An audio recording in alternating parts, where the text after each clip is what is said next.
తెలుగు ఇప్పుడు తెలంగాణ టాప్ 10 చూద్దాం. వేములవాడ శ్రీ రాజరాజేశ్వర స్వామివారి ఆలయంలో భక్తుల కోలాహలం నెలకొంది.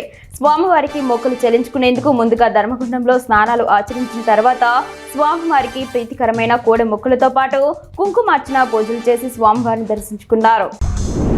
సూర్యాపేట జిల్లా తుంగతుర్తి మండలం సంగం గ్రామంలో జై బాబు జై భీమ్ జై సంవిధాన్ కార్యక్రమం నిర్వహించారు. ఈ కార్యక్రమంలో Thungathurthi market committee vice chairman Chinthakuntla Venkanna మాట్లాడుతూ భావి భారత ప్రధాని రాహుల్ గాంధీ ఈ దేశంలో రాజ్యాంగాన్ని కాపాడాలనే ఉద్దేశంతో ఈ కార్యక్రమం చేపట్టామని తెలిపారు. ఈ కార్యక్రమంలో సూర్యాపేట కాంగ్రెస్ పార్టీ మహిళా అధ్యక్షురాలు తిరుమల ప్రగడ అనురాధ పాల్గొన్నారు. పహల్గామ్ ఉగ్రదాడిపై ప్రముఖ బాలీవుడ్ రచయిత జావేద్ అఖ్తర్ తీవ్రంగా స్పందించారు. ఉగ్రవాదులు వారికి మద్దతుగా ఉన్న పాకిస్తాన్ కు భారత్ గట్టి బుద్ధి చెప్పాలంటూ కేంద్రాన్ని కోరారు. సరిహద్దుల్లో చిన్న చిన్న చర్యలు కాదు, బలమైన ప్రతిస్పందన అవసరమని పేర్కొన్నారు. పాక్ ఆర్మీ చీఫ్ కు హిందువులపై ఏమాత్రం గౌరవం లేదన్నారు. పాక్ కు మరిచిపోలేని గుణపాఠం చెబుతూ తగిన విధంగా స్పందించాలని అభిప్రాయపడ్డారు.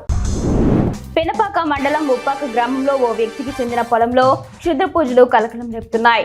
రాత్రి కొంతమంది గుర్తు తెలియని వ్యక్తులు రైతు పొలంలో గొయ్యి తీసి క్షుద్ర పూజలు చేసి పసుపు కుంకుమ చల్లి దానిపై 2 అరటి పండ్లు ఒక కత్తెర ఉంచారు.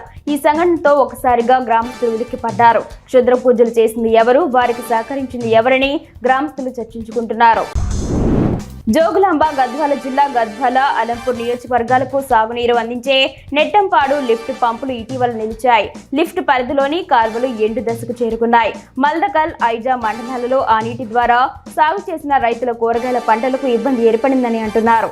మూగ జీవాలు సైతం తాగునీటికి ఇబ్బంది పడుతున్నాయని పశువులు, గొర్రెల పెంపకందారులు అంటున్నారు. నెలలో 2 సార్లు కాలువకు నీళ్లు వదలాలని కోరుతున్నారు. సంగారెడ్డి పట్టణంలో శ్రీ జ్యోతిర్వాస్తు విద్యాపీఠం నిర్వహణలో శ్రీ విద్యార్చన వేడుకలు ఘనంగా నిర్వహించారు. సులోచన పూర్ణచందర్ దంపతుల ఆధ్వర్యంలో ఈ కార్యక్రమం జరిగింది.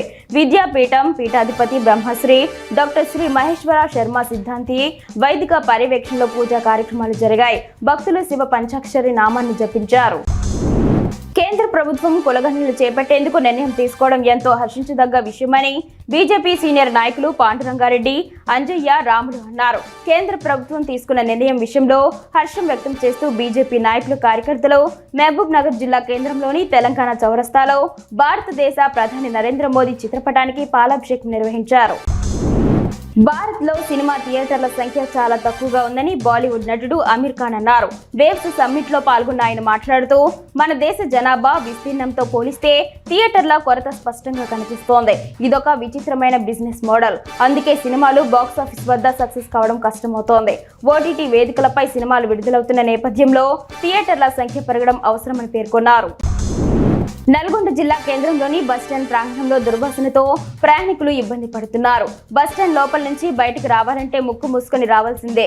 వివరాల్లోకి వెళ్తే బస్టాండ్ ఎంట్రీలోనే సులభ్ కాంప్లెక్స్ మురికి కాలువ బ్లాక్ అవ్వడం వల్ల మురికి నీరు రోడ్డుపైకి వస్తూ దుర్వాసన వెదజల్లుతూ ప్రయాణికులకు ఆహ్వానిస్తోంది. ఉన్నతాధికారులు ఇకనైనా వీటిపై దృష్టి పెట్టి బ్లాక్ అయిన మురికి కాలువను శుభ్రం చేయాలని ప్రయాణికులు కోరుకుంటున్నారు.